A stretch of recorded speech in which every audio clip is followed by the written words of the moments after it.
네, 안녕하세요. 여러분들의 구독과 좋아요로 이 채널이 유지되고 있습니다. 네, 영상 속도는 1.5배를 추천드리는 바이고요. 네, 이번에도 어떤 소식이 나왔는지 같이 한번 내용을 보도록 하겠습니다.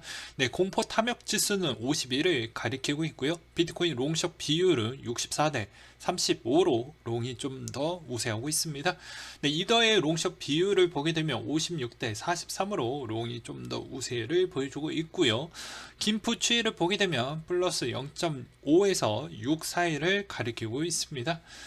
그 다음으로 도미넌스 추이를 보게 되면 도미넌스 추이가 엄청 많이 빠졌습니다. 41.44를 가리키고 있고요. 선물 거래량 추이도 계속 보통 수준을 유지를 해주고 있으며 미결제 약정 추이는 다시 올라가고 있는 모습을 보여주고 있는 실정입니다. 네, 그 다음으로 간략하게 시향 좀 보고 넘어가도록 하겠는데요. 에반스 시카고 연은 총재가 인플레이션 억제하기 위해서는 더 큰 폭의 금리 인상도 고려할 것이다 라고 이야기를 또 하기도 했습니다. 인플레이션이 그러니까 얼마나 더 많이 높아지는 거에 따라서 옵션을 제공을 했다라고 볼 수가 있게 되겠죠. 그리고 미국에 한해서만 실업률이 3.6%까지 하락한 거와 관련해서는 경제적 과열 신호가 아니며 근로자 부족을 보고하는 기업들에게는 좋은 현상이라고 설명을 해주고 있다. 그러니까 우리는 지금 보게 되면 이게 인플레이션이 생각보다 좀 높아요. 엄청 높은 건 맞죠. 미국 입장에서도 높은 건 맞지만 우리는 고용 지표를 보았을 때는 이게 생각보다 성장 부분에 있었을 때는 아직은 괜찮다. 물론 스태그를 얘기하는 분들이 되게 많이 있어요. 채권으로 보았을 때도 그러고요. 지금의 장단기 스프레드 차가 점차 많은 변화를 주려고 하다 보니까 그런 이야기도 나오고 있는데 당장 올해는 아니다 라고 다시 한번 설명을 드리는 부분입니다. 어차피 내년 되면 또 제가 또 설명을 드릴 거니까요. 3월에 ISM 제조업 지수 예상치가 59였는데 하회하며 전월 대비 하락한 수치를 보여주었다고 합니다. ISM에 따르면 3월에 공급망 전반에 노동력 부족 문제가 일부 해소됨에 따라 공장 가동 및 배송에 도움이 됐다라고 설명을 해줬고, 글로벌 에너지 시장 불안에 따라 원자재 가격 급등이 가격 지수에 상방 압력을 가했다라는 주장이 나오고 있고, 상하이 쪽의 물류 쪽이 생각보다 원활하지 못한다라는 점은 아무래도 이 5월달 정도 때부터 영향을 끼치지 않을까라는 생각도 들기도 합니다. 그 점은 참고하셨으면 좋겠고요. 달러 인덱스 추이는 98.63을 기록을 했다고 하는데요. 일본 당국 엔화 가치 하락 및 구두 개입 및 러시아 우크라이나 전쟁 우려 소각 등으로 좀 영향을 끼쳤다라는 것과 금 가격 추이는 온스당 1919달러 선으로 마감을 보여주었다고 합니다. 물가 지표가 높은 수준을 유지하는 데 따른 인플레이션 우려에도 불구하고 러시아 우크라이나 전쟁 우려가 소강됨에 따라 하락을 보여주었다. 그리고 유가는 배럴당 99.27을 보여주었다고 하는데요. 원유 가격 상승 압력에 따른 대책으로 미국의 전략적 비축유 방출 조치가 결정된 가운데 국제 에너지 기구 비축유 방출 동참에 또 영향을 끼쳤다라는 내용이 또 보기도 했습니다. 그 다음 소식으로는 중남미 진출에 구독 서비스 올라타는 코인베이스 바이낸스에 따른 추격 속도를 높여주고 있다라는 내용이 또 나와주고 있는데요. 그만큼 최근에 해외 거래소들도 대부분 이렇게 인수 합병 부분에 좀 힘을 많이 실어주고 있는 실정입니다. 이 인수 합병이 왜 이렇게 활발하냐라고 이제 물어보실 수도 있잖아요. 이 말의 의미는 당연히 현금의 흐름이 좋았던 기업들에 한해서만 일단 대상이 될 것이고요. 코인도 마찬가지고 그 일부분에 있는 그 현금이 지금 인플레이션으로 좀 녹고 있기 때문에 이 시점에 인수합병 부분을 좀 진행을 하고 있는 것이다 라고 보시면 될 것 같습니다. 그래서 코인 기업들도 마찬가지로 그렇게 움직이고 있는 실정이다 라고 보시면 될 것 같고요. 그 다음으로는 아더 쪽에 로드맵이 나온 게 있습니다. 보게 되면은 이제 테스트넷 출시 부분에 따른 내용이 또 담겨져 있었고, EVM의 뭐 아더 자산의 대화형 계약 채널의 지속적인 개발 및 유지 모수와 IPFS의 계약 통합 및 지속적인 개발 내용과 생태계 응용 기능 개발 지원을 좀 해보겠다라는 내용이 또 담겨져 있었습니다. 그리고 메인넷도 준비를 한다라고 하니까 이 점은 아더를 들고 계시는 분들에게 참고하셨으면 좋겠습니다. 그래서 올해 상반기 부분이 이런 내용이 있고 하반기 내용에 이런 소식이 있구나 정도로 봐주시면 될 것 같고요. 그 다음에 이오스 소식을 보게 되면 이번 이오스가 해당 파트너십을 체결했던 내용이 하나가 있었습니다. 그래서 한번 가지고 와봤고요.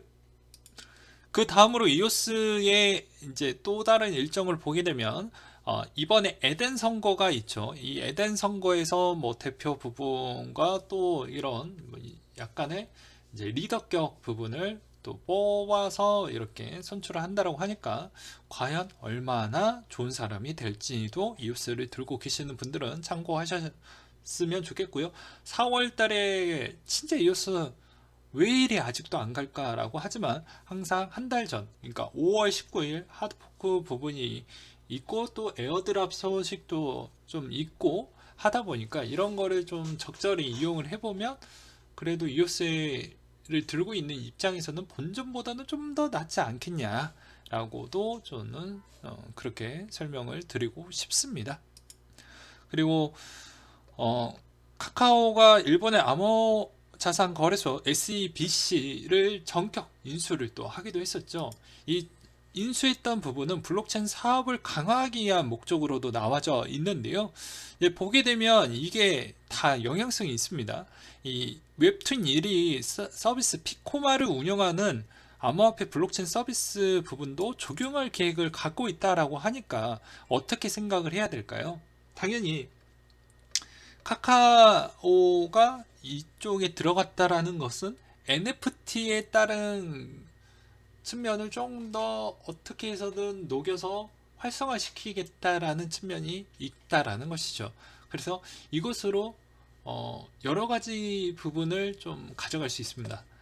그게 이제 보게 되면 일단은 이 피코마 부분을 갖고 있으니까 애니메이션에 나오는 쪽으로 NFT를 가져갈 수가 있겠고요.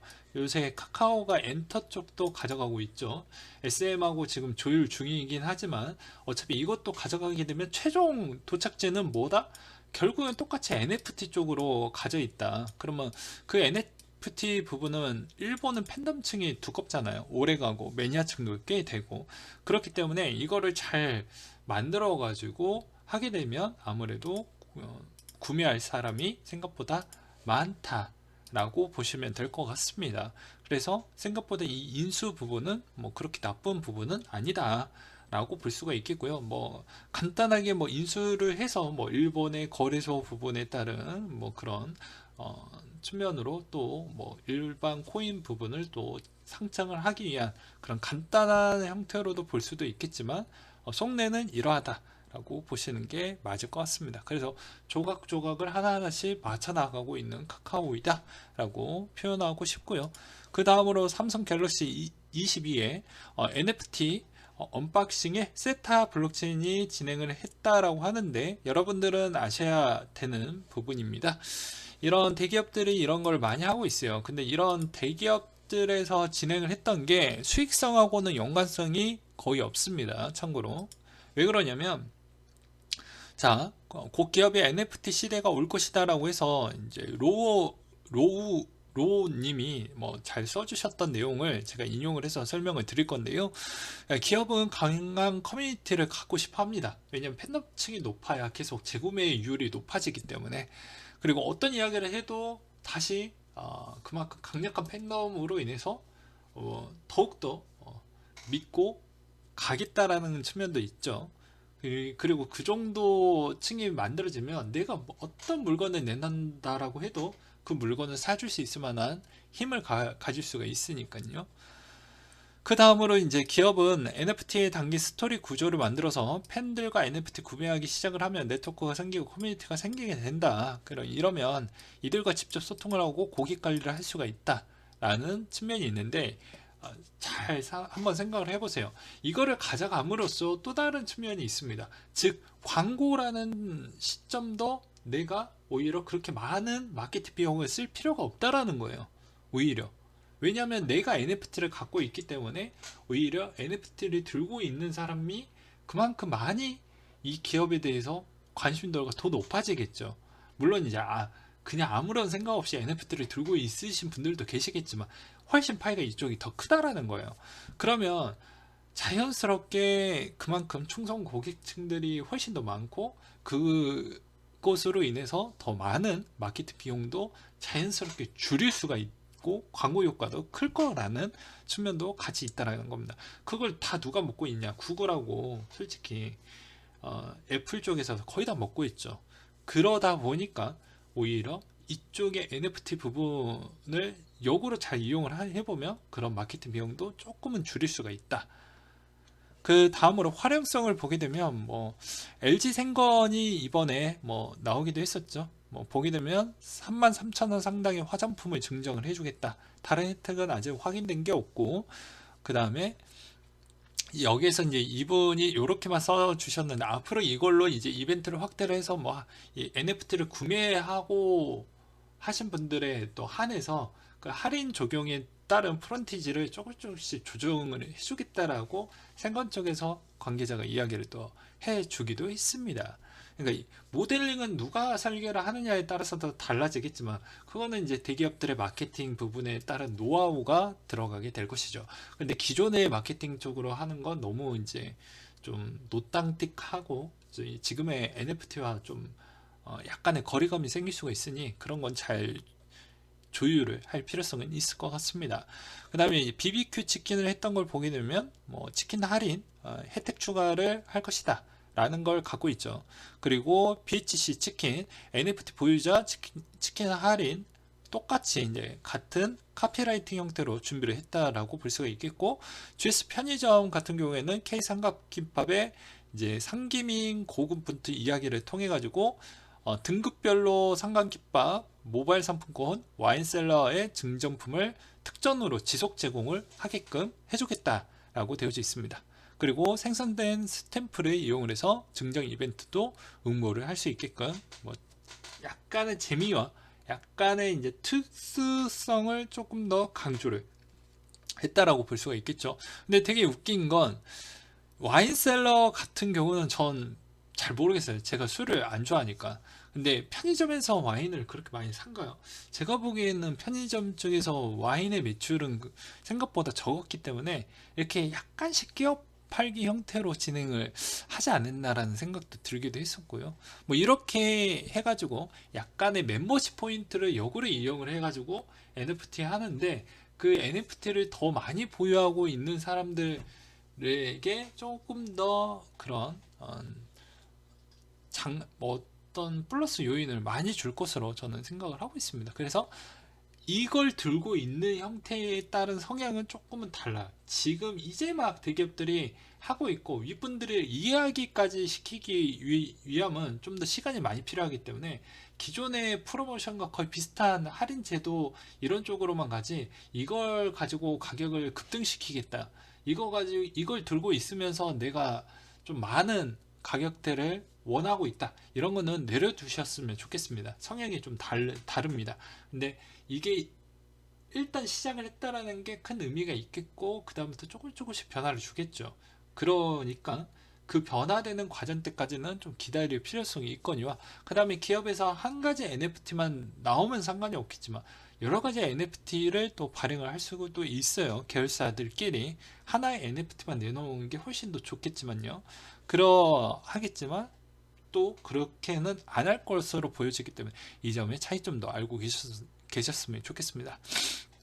또 말하다 보니까 엄청 길어졌는데요. 그리고 이제 진리카 사태를 보게 되면 자, 이 얼굴만 보아도 알 수가 있죠. 예, 이번에 이제 메타버스로 인해서 엄청나게 급등을 많이 주었죠. 근데 실제 이제 오픈이 되고 나서 봤더니 뭐 파타식 하고 끝났다. 그래서 생각보다 다시 한번 조정폭이 좀 나와주고 있다라는 내용이 또 보여주기는 했거니와 그 다음으로는 이제 GDC 22를 가봤더니 웹 3 게임이 웹 2를 먹고 있다라는 내용이 아주 핫한 내용으로 나와주고 있는데요. 이거는 약간의 어그로 주제를 잘 뽑았다라고 저는 보고 있습니다. 아직도 가게에는 웹 3.0이 가게에는 아직 좀 멀었다라고 저는 보고 있는 실정입니다. 그 다음으로 3월에 전세계 NFT 구매자 수가 거의 30%를 감소했다라는 내용과 이오스 유럽 거래소에서 거래할 예정을 갖고 있다. 에어드랍 부분 쪽도 조만간에 이야기가 나올 것으로 보여지기 때문에 이 점도 참고하셨으면 좋겠고요. 그 다음에 미달러 국제 기본 통화 지위를 이룰 수도 있다. 통화 좀비급 점유율 점차 낮아지고 있다 라고 하고 있는데, 그게 저는 문제되지 않을 것으로 보여집니다. 워낙 많이 물량이 풀었고 그 물량을 누군가는 갖고 있다라는 거잖아요, 결과론적으로는.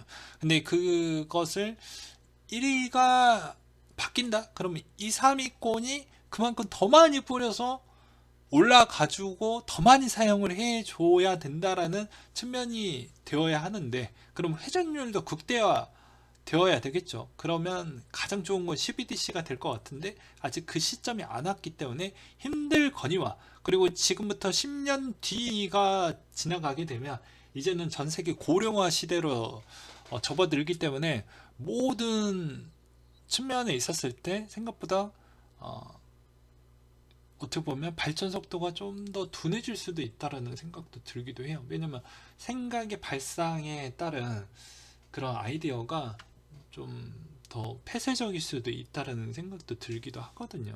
그러하기 때문에 아마 기축 통화가 생각보다 뭐 달러의 뭐 위상이 든다라고 하지만 전 세계 고령화 부분은 오히려 변화를 별로 좋아하지 않고 있기 때문에 어느 정도는 지켜주고, 저번에도 계속 제 주장일 뿐입니다. 주관적이고요. 어차피 중국의 최종 목표는 기축통화의 순위가 매우 낮았던 걸 최대 2위까지는 올려두는 게 일단은 준단기 목표일 뿐입니다. 미국을 건들겠다라는 목표는 아닌 거예요. 그 다음으로 보게 되면 시가총액에 따른 내용이 나온 게 있습니다. 네, 비트코인 1000조 원, 그리고 출금된 내용이 22년도에 6조 원, 그리고 코로나 이후 출금된 돈이 39조 원, 그리고 거래소 잔여 물량이 130조 원, 이더리움의 시가총액이 512조 원인데 22년도에 출금된 금액이 6조 원, 코로나 이후 출금 금액이 41조 원, 거래소 잔여 물량이 100조 원. 그래서 지난 3개월 펀드 축적량을 보게 되면 비트코인 15,559개, 약 8,800억, 그리고 이더리움 보게 되면 16만 6,198개인데 약 7,096억 원 정도라고 되어져 있습니다. 그리고 4월달 코인 스케줄을 보게 되면은 이오스 만대 2.3을 출시를 이미 했고, 그 다음에 보게 되면은 비트코인 마이애미에 따른 내용은 뒤에 가서 준비를 했으니 넘어가도록 하겠고요. 그 다음에 13일 라인 NFT 마켓을 출시를 하겠다. 그리고 18일부터 25일 이더리움 데브콘이 있고요. 그리고 4월 중에 GKC 그리고 메타디움 소식이 일단 잡혀져 있으니 이 점 참고하셨으면 좋겠습니다. 그리고 한국의 트러블 룰 부분에 이제 VASP와 코드 연동 작업이 있다라고 하니까 이 점에 있었을 때도 또 약간의 가두리 부분도 있을 수 있구나 라는 정도 알고 계셨으면 좋겠고, 마이애미에서 비트코인 컨퍼런스가 22년도에 열리게 되고 6일부터 9일까지 되는데 여기에서 이제 여러 가지 이야기가 나올 것으로 보여집니다. 이때 모스크 형이 또 어떤 이야기를 할 것인지 좀 주목을 해볼 필요성이 있겠죠. 물론 이번에 이제 만약에 트위터에서라도 좀 써주시길 좀 바랄 뿐이라고 생각을 하고요. 그 다음에 63% 이상이 비트코인 1년 넘도록 움직임이 없다. 그리고 총 공급량이 1900만 개로 비트코인을 도달을 했다. 그래서 이제 2100만 개니까 200만 개밖에 이제 안 남았다라는 것이죠. 비유동성 공급은 계속해서 상승을 보여주고 있는 실정이고요. 그리고 비트코인 2020년 10월 29일부터 4월 3일 때까지 변화를 보게 되면 계속 지갑 쪼개기와 코인 쪼개기가 엄청 많이 진행을 아주 미친듯이 해주고 있다는 것과, 크게 본 거래소의 이더리움 물량 현황을 보게 되면 C가 말랐다라는 것과, 호주 전역에 100개 이상 체인점을 갖고 있는 거대 기업이 OTR의 비트코인 암호화폐 결제에 허용을 했다라는 내용이 있었고요. 그리고 상위 100개 암호화폐 자산에 계속해서 대규모 거래가 이루어지고 있다. 10만 개 이상 거래 규모가 최소 2배인 자산을 다음과 함께 볼 수가 있게 되겠다라는 내용이 있었습니다. 라이트코인부터 뭐 칠리즈, 컴파운드 뭐 등등 눈에 들어왔고요. 그리고 이더가 고래가 현재 저축하고 유지하고 있는 다음과 자산은 이렇다고 하니까 그냥 참고하시길 바라겠습니다. 좀 키워가지고 제가 보여드릴게요. 보게 되면은 FTX 토큰, 그 다음에 시바, USDC, USDT, 그 다음에 WBTC, 뭐 세럼, 뭐 샌드, 뭐 엔진, 뭐 넥소, 링크, 뭐 보바, 뭐 이렇게 보이죠? 뭐 에이브도 보이고 이런 부분이 있기 때문에 이 점도 잘 생각을 하시면서 봐주시길 바라겠습니다.